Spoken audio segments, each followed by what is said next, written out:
People are constantly looking, and what you said, they're judging, but they don't realize the grind, the fire, the broken glass that you have to chew in, the stare into the abyss you have to do on a regular basis. One of the things that entrepreneurs have is, we end up having so many open windows in our minds, and that can add a lot of stress. If you have that resilience and that mindset, I will not quit, and it helps to have faith. If I'm going to panic, my whole team is going to panic, and then no one's doing anything good. That still has an influence on me. It still has an influence on my performance, and it's going to have an influence on my team if I don't watch out what my behaviors are in front of them. And when you start looking at those type of things, and you start looking at the root causes of what's happening, then the stress starts fading away, because you're dealing with facts and not feelings. And when the feelings start coming back in, that's when the anxiety starts coming in, yeah?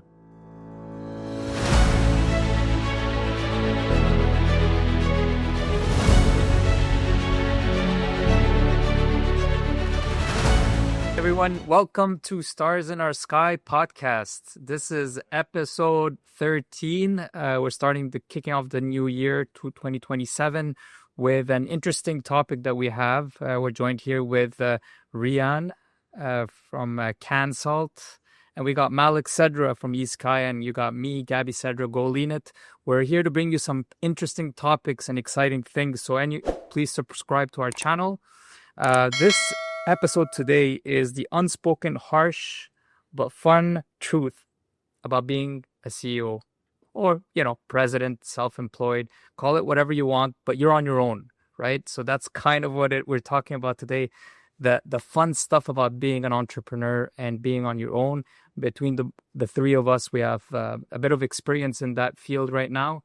So we'd like to share some of our experiences. And it's going to be a fun, open topic, and it's based on our experience. So I'm sure some of you listeners are going to hear this and say, hey, you know what? We may have different experience from there, but and some of it will resonate with you. Okay.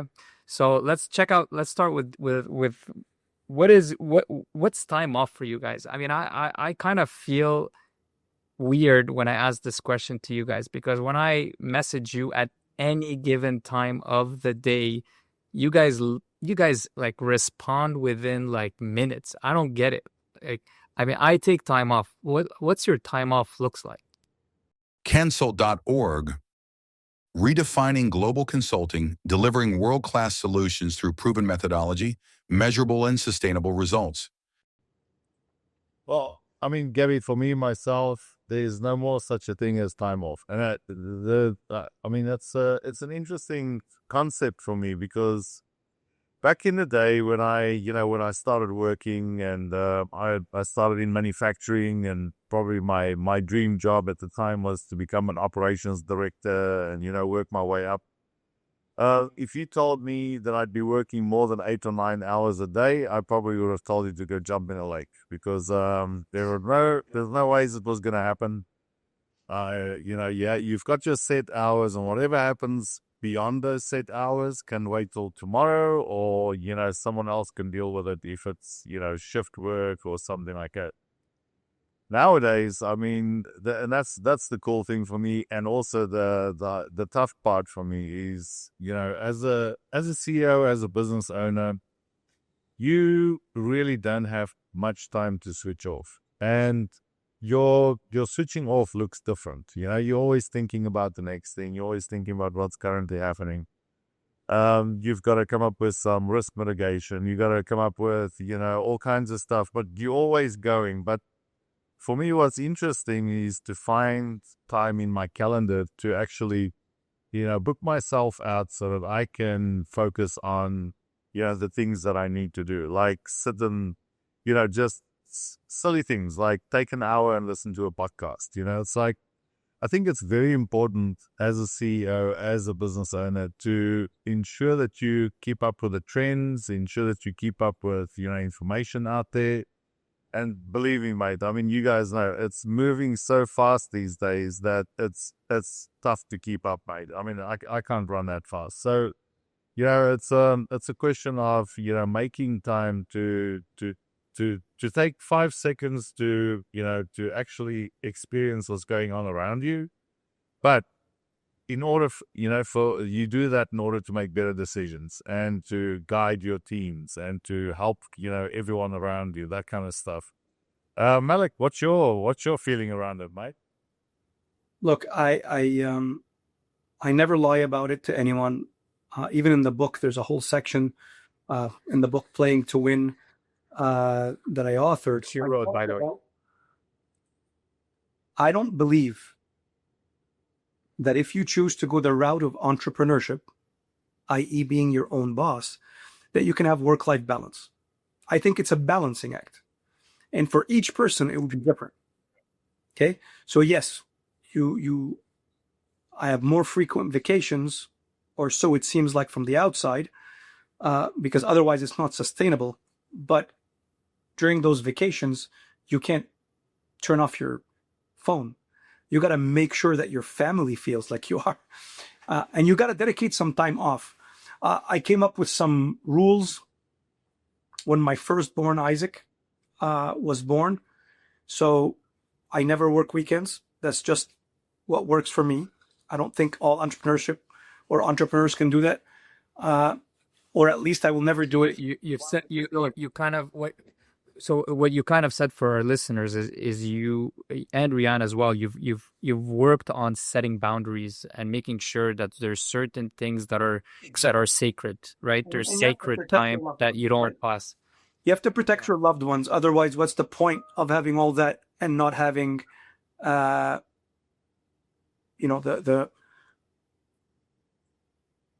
core of the people that you love being protected. Okay, so that's one thing for sure. I make sure we stop. Have you ever checked your messages in an inappropriate time or something that you told yourself you wouldn't do it? And I'm sure we've all done that. Yeah, I mean, give me 1 second. Here we go. See, this is what we're talking about. This is exactly what we're talking about. Like literally, where you leave one. That's the negative side. That's singing. This is what. That's the negative side. Plates, in the old side, there's tricks that all the plates. Yeah. So. And the one would start wobbling because it's slowing down. I mean, you have to go over there and go spin it a little bit. Yeah. That's what. Yeah. And I think I agree with Malik. It's like, you have to carve out certain times, but you've also got to make sure that you've got people that support you. So, what I've done recently is, put a COO in place, someone that I can trust, that can help me, when I have to be in 3 places at the same time. But yeah, inevitably, all the decisions come up to the CEO, comes up to the owner. And, you need to be informed, and you need to be, you need to show support. You can't just go away for 3 weeks and, drop everything. And when you come back, you think, everything is still going to be the same, because it changes on a hourly basis.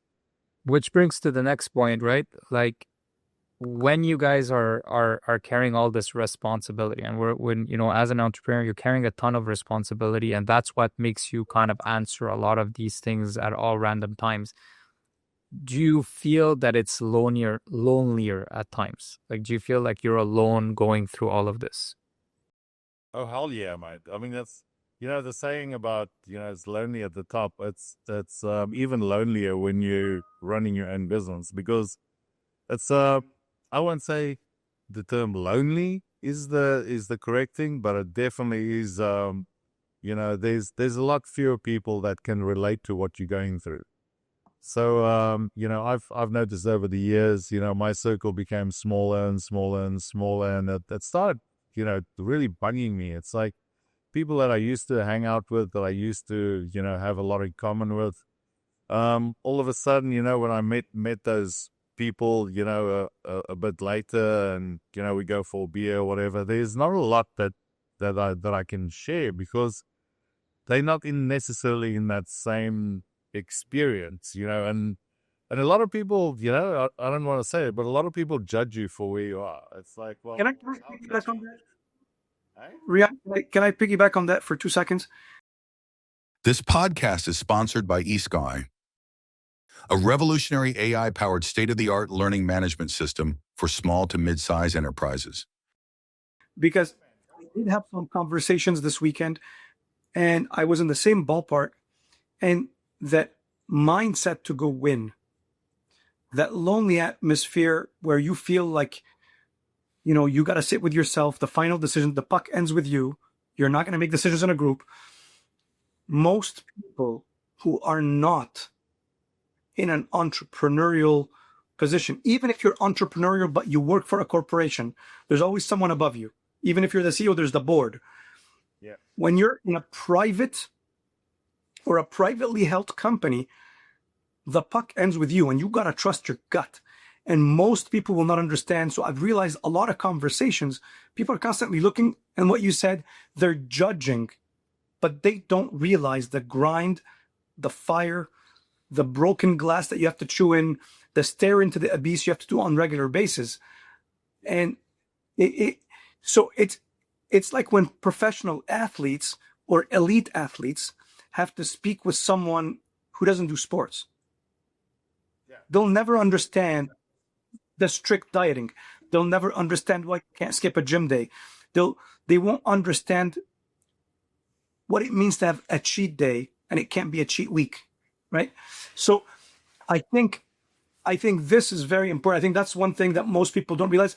And we talk about the price to pay. There's always a price to pay. Okay. And like you said, I think it's good to know that no one can do it alone. The beginnings are hard where you have to wear every single hat. But as you start actually going past that, you have to start giving some of those hats like you've done and I've done in my company, and have a right-hand man, a left-hand man, people that help you run the operation that you can trust. And trust becomes something that I honestly don't even know how to quantify it. Big debate I've had with one of the leaders of my company goes, you put too much emphasis on loyalty. I'm like, I don't put enough. We're a private company. I don't put enough. I can't have someone rise that I don't have loyalty with. If he's so good, but I don't trust him, he can be a hired gun, like a contractor, a consultant. But if you're going to grow in my organization, I got to trust you. So I don't know what you guys think of that, because that is something that you got to live with your own, and you got to make those decisions with your gut. Where do you guys see that coming? Go ahead, Rian.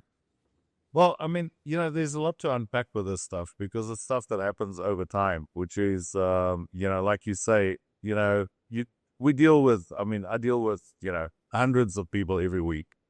It's business, it's networking, it's marketing, it's sales, it's IT, it's all kinds of stuff, every single thing. And at the end of the day, like you say, the buck stops with us. It's like, I can't go up to someone else because there's no one else above me and ask them, hey, what do you think about, should we do this? Is this a good idea? So for me, it's over time, it's become a thing where I really have to focus on, what does my gut tell me? Does this feel like a good decision or not? And am I willing to experiment? I mean, am I willing to put my neck out there and see if it gets chopped off, or am I going to sit this one out, Sometimes it's better to sit it out, believe me, especially when it, is going to, can have some negative influences or loss of revenue or whatever. But, at the end of the day, the people you surround yourself and the team that you surround yourself, make sure that you know them, make sure that you understand the way that they work.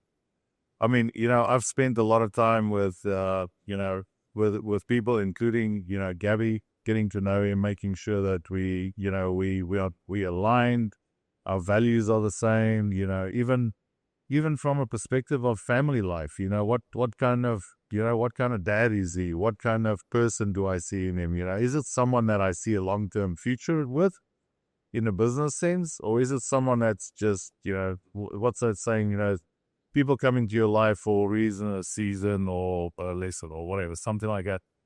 But to your point, I think it's the coolest part in my experience to meet good people and then realize, hey, we've got some options here. We can play around with things and we can see how it ends up. But to build that trust, to build the rapport, to know, things about Gabby that, not any other person necessarily would know, except if they're very close to him.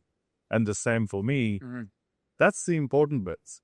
But now you're talking about, friends, you're talking about stuff that's happened in your previous lives and in the past, and the stuff that, I value a lot. I've got friends all over the world, but you start losing touch with them because you are so busy, building an empire, if you want to say it like that. But also you're so busy meeting people that you want to meet, and you're meeting, that's above you, that you want to learn from, that you want to, take their passion. You want to, what they say is, if you want something, get closer to it.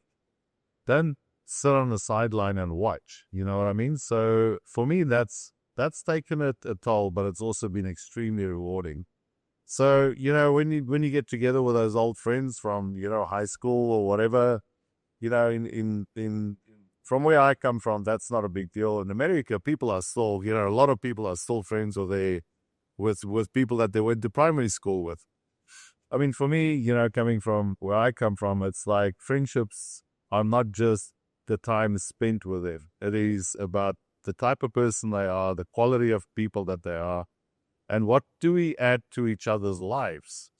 And that's where, this whole saying about, blood's thicker than water. I don't agree with that sometimes because, most of the people that stand up for me are not family, they're friends and they're colleagues, and they people that really got to know me on a more personal level and on a professional level.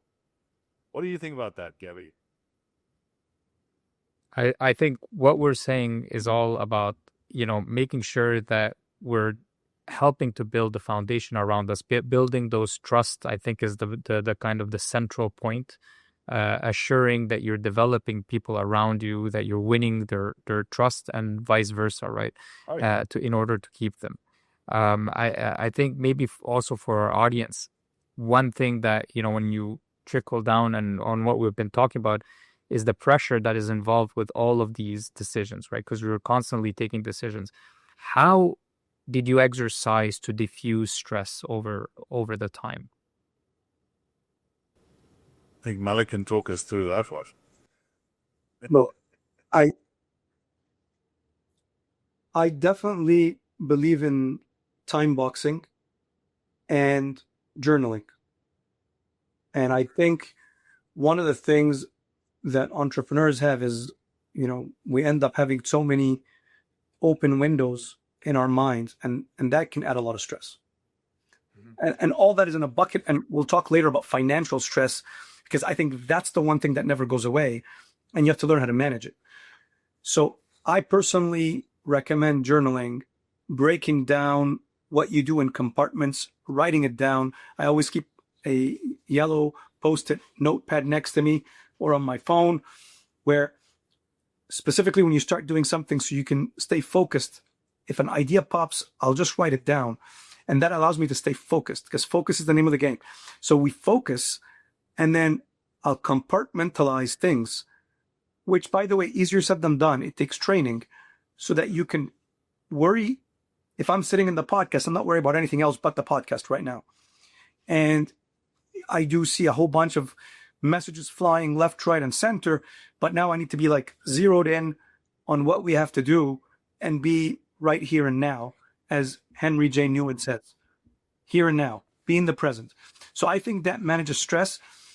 I think scheduling time alone or quiet time, sometimes my car ride, my wife will ask, is like, why did it take you an hour and a half to come back from work today? Was the traffic that bad? I'm like, no, I wanted to drive slow. Sometimes just that alone time to refragment, right, your hard drive and start putting order in your thoughts, because your brain plays tricks on you. And I think, think of fear. What is fear? It's sometimes your brain blowing out of proportion an aspect of something. Someone who's afraid of the dark, a kid who's afraid to go in the basement, because your brain over amplifies certain things more than others. So now we got to go through the exercise of putting things into perspective. Hence, if Gabby, if you remember, Dad would always say before any big meeting, read the book of Ecclesiastics from the Bible, because at the end of the day, he puts things in perspective. Vanity of vanities, said the preacher. All is vanity under the sun. There is nothing new under the sun. So when you start putting things into perspective, it kind of says, so what's the worst that's going to happen? I'll lose it all. That's okay. Right? And you start, well, you know what? We've done that a few times.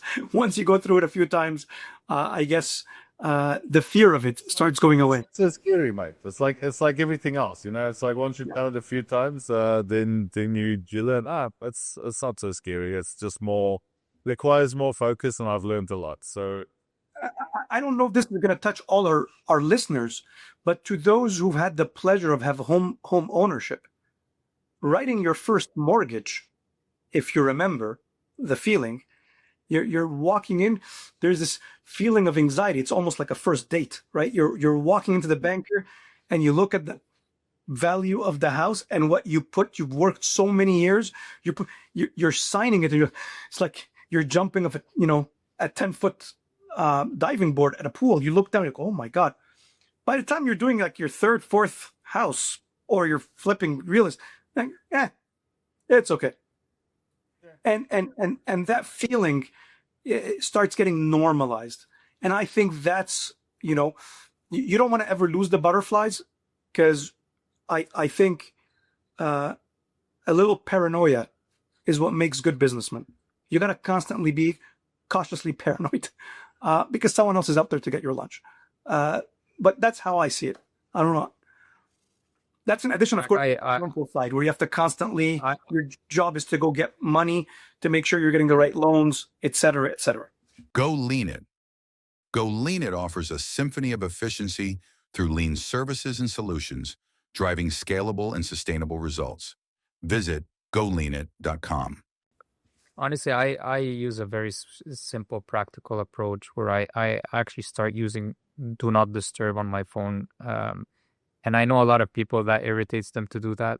But what I do is, apart from allowing certain people to go through that Do Not Disturb, but for certain moments of the day, it's essential for me not to be disturbed. Like there are certain moments that have to be sacred with that. So, Rian, what do you think? Do you think we're not celebrating enough? You think like as you're going through a lot of these pressures and the day-to-day responsibilities, and then you get a win and you win a contract or whatever it may be that you would consider a success, do you feel like you don't celebrate enough, or that's not an issue for you?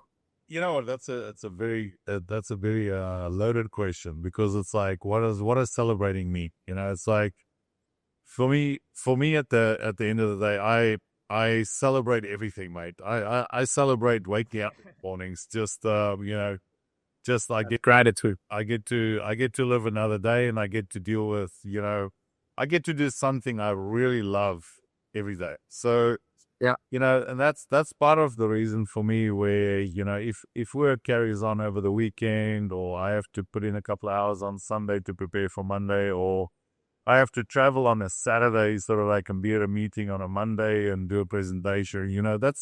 That's to me is my job. So that's to me is fun. It's like that's the fun part for me, and the celebration with others and my team come in by the good work that we do, and making sure people understand that I'm actually proud of them. It's like that one thing that I definitely focus on is not just telling people, hey, good job, excellent, whatever, but when I find someone doing an exceptional job, or we've done an exceptional job. I mean, I don't know, you relate it to your childhood. How many times did your parents say to you, listen, mate, I'm really proud of what you're doing, and that feeling you got inside your stomach, and you're like, yeah, you puffed up a little bit, and you're like, yeah, I'm the man. I make a point of, when these occasions arise, or when they come by, I make sure that I let people know that I'm proud of them, as on a humanistic base, but also, geez, that took a lot of guts. That took a lot of balls, It's like, I'm proud of you for what you did, man. That is awesome. Like, Gabby, there's been a few times where, I've said that to you because it's like, I think we all deserve to hear that when we are being exceptional. And it's a question of that. Celebrations, I think a lot of people with, when I was working in companies and stuff like that, equates, celebrating with, hey, we're going to get free pizza on Friday. It's like, yay. Well, let's go have a couple of Celebrating small victories, correct? Like, it's all about celebrating small victories. And I applaud you for doing that. And I believe in that. It's all back to the Kaizen principles. Celebrate the small things. Small incremental improvements is where, we work on. And that's every day. If I can improve a little bit every day and get like my confidence back or my, my work ethic back, or, I'm in the gym for 5 minutes longer than what I was yesterday. I walk out there smiling because it's like, hey, I've achieved something today that I didn't yesterday. But to say that too, that's not every day because there's a lot of crap that hits the fan on a daily basis too. But during those times for me, it's like, okay, well, there's a saying, it's not about the situation, it's about how you react to it. And I think we'll have that in our minds because we've been told that a million times. But to actually, perform that and say, okay, well, like last week, my house flooded, it's like, okay, well, so what am we? I didn't know that.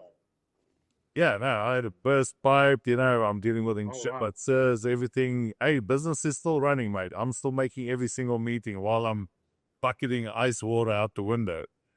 But, Oh, that's impressive. yeah, so it's like not every day is sunshine and roses. And I think the higher you go in an organization or in your own business, the less of those opportunities there are to celebrate. That's why you just got to make stuff. You gotta be proud of that you can celebrate. I spoke to you a few times last week, and you didn't mention any of that. That's incredible. I'd like to know, like, how much in the scale of 1 to 10 do you actually fake your calmness? Like, how? No, that's the thing. Because you must be very good at staying calm under like pressure situation. That because I would have not even told like that you had anything going on. Well, and that's that's probably something I've learned over time is like I tell this to people that lead teams is like the team becomes like the leader, and there's no other fact that I stand by more than that one. Like, if I'm going to be an asshole, my team are going to be assholes. As simple as that. It's because it rubs off. Yeah. If I'm going to panic, my whole team is going to panic. And then no one's doing anything good. There were several situations years ago when I was working for the breweries and I was running a shift or whatever. And we used to have, like, big issues come up. And I learned then if I start running around, like a headless chicken, then my people start running around. And when you start panicking, people stop thinking. That's true. So That's it's true. my job as a leader or as a good leader to walk in and say, you know what, the world might be on fire. That's okay. Let's come up with a plan. Let's figure out how we're going to fight this fire. And then That's it. let's execute it. And once we've executed, now we can, get to the end of it. We can review our plan. We can put something in place for next time. And then we go down to the bar and we celebrate that we survived the situation. So, Yeah. it's, and to Malik's point earlier, I think it's a lot of what we do blends the personal, the professional. People can't tell me, and that's all bullshit that I heard a long time ago. It's like, leave your home stuff at home and your work stuff at work. It doesn't work that way. There's no such. How we're human. Like, you try to compartmentalize, but you're still human and you're still getting, text messages and stuff. So Well, emotionally affected by something that happened, let's say, on the road or whatever. There's no ways, as soon as I clock in at work, that situation becomes, irrelevant. it still has an influence. I was saying it still has an influence on my performance, and it's gonna have an influence on my team if I don't watch out what my behaviors are in front of them. So That's really yeah, that's smart. I learned a long time ago, mate, that keep your stuff close, go lock yourself in an office, scream at something, and then go out there and go get it done. So Yeah, it seems like managing chaos is a skill, and I remember, I don't know if you guys remember, but the COVID time was all the topics you would see on YouTube or any podcast was always around the chaos. How do we manage chaos and uncertainties and all of that? And yeah, and Malik, I know you deal with a lot with that type of, like, how do you manage juggling multiple balls at the same time, and especially when you don't have data, or you're not, how do you take those decisions without having the accurate data in front of you? And what's your philosophy I around mean, that? this is very timely because I was having this conversation with one of the leaders at eSky. As an entrepreneur, we don't always have all the data. And big surprise to everybody who's working for me or out there, not every single decision you make is 100% accurate. Honestly, man. we don't know everything either, mate. We'll never know everything. So I believe in the grace of God. That's my personal belief system. I believe if I'm doing my part and I'm really putting in the hours, there is no short circuit around it. You got to work hard. You got to keep people around you accountable while being kind, which is, a very delicate balance that you got to keep. And being kind doesn't mean you can't keep people accountable. You can't put people in their place when they're not delivering. But at the same time, we need to be focused and get our organization to be focused. And your job is to constantly, as a leader, remind everyone of the vision of the North Star. Yeah, you were going to deviate, and the GPS is going to say recalculating because, hey, remember, guys, beginning of the year, we said we're going there. Okay, how are we going to get there? Rian nailed it on the head. Incremental improvements. Small progress. I love that, Malik, because it does recalculate, and that's the beauty of what we have these days. Just to use that as an analogy, it's like if I miss my turnoff on the highway or whatever, the car doesn't explode. The GPS simply says recalculating, and it gets another route, and off we go. But how many of us, in business, as soon as something goes a little bit south or something goes wrong, all of a sudden we throw everything, we throw the baby out with a bathwater. It gets to a point where it's like, I've seen guys literally go, that's it, I'm closing the business, end of story, I've had enough. And you know what? All of you guys get out of the room, go look for another job. It's like stuff like that just, then you shouldn't be playing these games. This world doesn't belong. Keep a job, get your paycheck at the end of the month. Yeah. Drive your little shitbox down the highway, and everything is cool. Yeah. Hear this, and to all our audience, I mean, I repeat that sentence. Gabby most probably is bored of hearing it because he's heard me say it. This world doesn't belong to the smartest, or the most wittiest. It belongs to the most resilient who can survive to the end. You keep going at it and at it and at it. And just because of being present, being there in itself will have its reward. Quality is consistency. Just consistently be there. Do something over and over and over. Eventually, you're going to get a reputation for it. Eventually, you're going to be there at the right time when no one's there, when the opportunity brings itself. And I guarantee you, if you have that resilience and that mindset, I will not quit.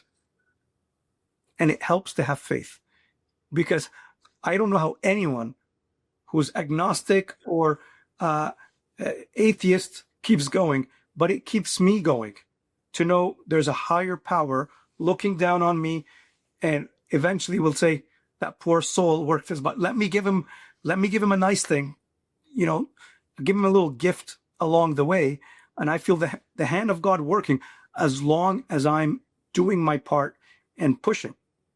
Because it's like a chess game. You cannot predict what the other guy's doing on the other side. You position, though. You'll set your board. Now you're playing a multiplayer chess game, and everybody's making theirs. There's no way anyone is smart enough to make enough moves to predict what everybody else in the world is doing. But you can position. You can constantly position, repivot, reposition, and be resilient. Not to worry about one single peon or one single gameplay, that you're there for the game. Yeah, and Rian, you were talking about a person you knew or an example that you were using of someone that, let's say, the business was going south or had a bad deal and they had to kind of give up this whole thing, which is a reality, right? Because we are, whatever it is, as an entrepreneur, at the end of the day, you're responsible for the money in and the money out. So it is a reality that we have to deal with it. It's either you're dealing with it or your boss is dealing. You're right. But someone has to deal with it. First tier, Gabby. One, Exactly. the businesses, right? Exactly. Even more for like restaurant businesses and so on. So what is your relationships? What is your relationship with money? How do you guys handle that sort of stress that comes with that? Mate, that's one thing, is there's always stress. There's always stress about money. There's always stress about, what's going to happen next. There's always stress about, is a client happy? The thing for me is, I'm only going to stress as much as what I allow myself to stress. And, stress is also, for me, an indicator of how we achieving or not achieving what we're supposed to be doing. But and it's the same with like anxiety. Stress and anxiety runs hand in hand. Like if I'm going to start getting anxious about not performing, then why am I not performing? There's so many times where I sit and say, okay, well, stop everything. Why is this happening? Let's do a 5Y. Let's follow our own methodologies with Lean Six Sigma. And we do some problem solving on what the hell is actually happening. And it's amazing when we start doing that. I start doing that and I sit down and I get some inputs from my colleagues and from people that I work with and business partners.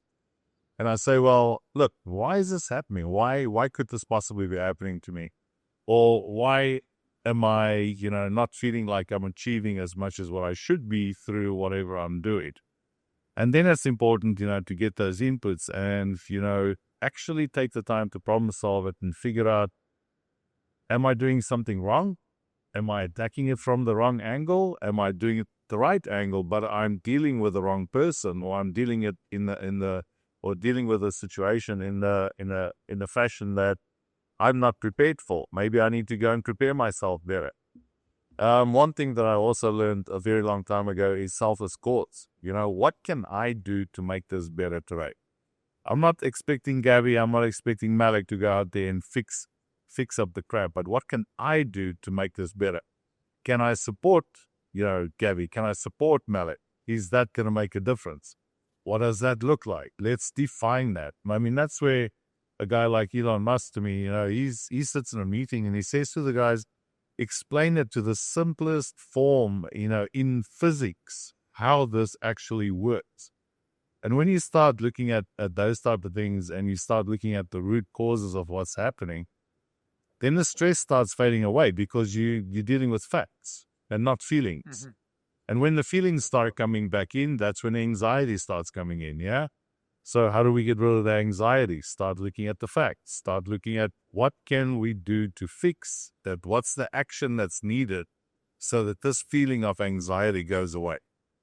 And that takes time sometimes, and that's something I'm always working on. But for me, that's the only thing that works, because I'm a very logical person. I like to reason things out, but I also like to have a lot of. For me, work should be fun. Otherwise, don't do it. If it's not something you enjoy, well, get the hell out. Absolutely, yeah. Get out. Like this budget of our life is actually spent on Earth. You might as well try and enjoy it. Which brings me to my last question, which, because you mentioned on a point, was saying, you try to take decisions and everything not on feelings and being objective. But, let's be real, right? we are very emotional people. So like, I think a part of entrepreneurship is gets you going. That's it. How do you feel when you're not feeling confident, but you still have to show confidence? Malik, whether it's like a game face or a catchphrase, and I think I know what Malik will say, but from his famous catchphrase. But what do you do? And I think it's useful for the listeners because sometimes you have to wake up. Often you have to wake up and you have to go see a client. You're not feeling very good, but you still have to put in your game and give them their money's worth. So what do you do? Life is beautiful. Thank God. That's it. Malik's famous saying. Life is beautiful. Thank God. I like what Elon Musk just said in Davos last week when the whole world leaders said, and he goes, "You're better off being an optimist and be wrong than a pessimist and be right, because life is much more worth it when you are optimist and you're enjoying That's it." very good. That's amazing. I like that. I like to have hope and constantly think, hey, if nobody else could do it, we can. Yes, we get to recalibrate. Yes, we got to learn from our mistakes, and just constantly, I love everything Rian said, and I know it's true because it's based on hard-earned experience. Okay. Yes. But also, we must remind ourselves in priority order, what is the role of the president, the CEO, that founder? Your role is to be the evangelist for your business. Your role is to be the one guy that will go and know your elevator pitch inside out and give it to others. If you can't articulate it, then don't expect the rest of your team to do it. Okay? So I sat with someone asking for advice. How many companies are out there that they can't do that, mate? Yeah, they couldn't say their why, and they could not articulate it well. There was no vision. Second, which is equally important, your job is to make sure of the financing. You are the sole person accountable for the financing, whether it's to go look for loans to constantly have that credit line in case things go bad, be worried about the rainy day, manage your cost, make sure if you're going to go into something that requires financing that you're having your pitch deck and all that stuff. And if you're not good at that, then right off the bat, either get a partner or go hire someone to help you with that.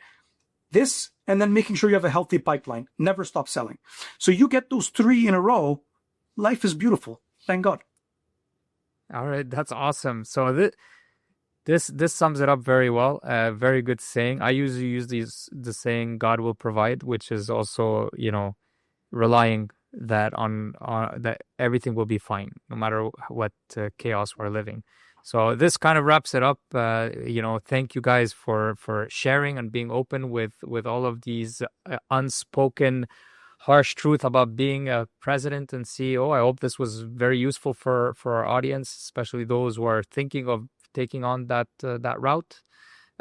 So we encourage you to join our channel, subscribe to Stars in Our Sky, share it with your friends, family. Somebody somewhere out there is looking for some information, some real information about being an entrepreneur, dealing with some of the chaos that we deal in our world. And here we have 3 examples of people that are going through these uncharted lands. So we encourage you all to be a part of it with us. So any final words for you guys? No, nothing. Excited to have you guys engage with us more in the new year. I want more engagement. That's it. Absolutely. Okay, cool. All right. We'll see you guys next time. See you next time. Thank you for joining in. Take care.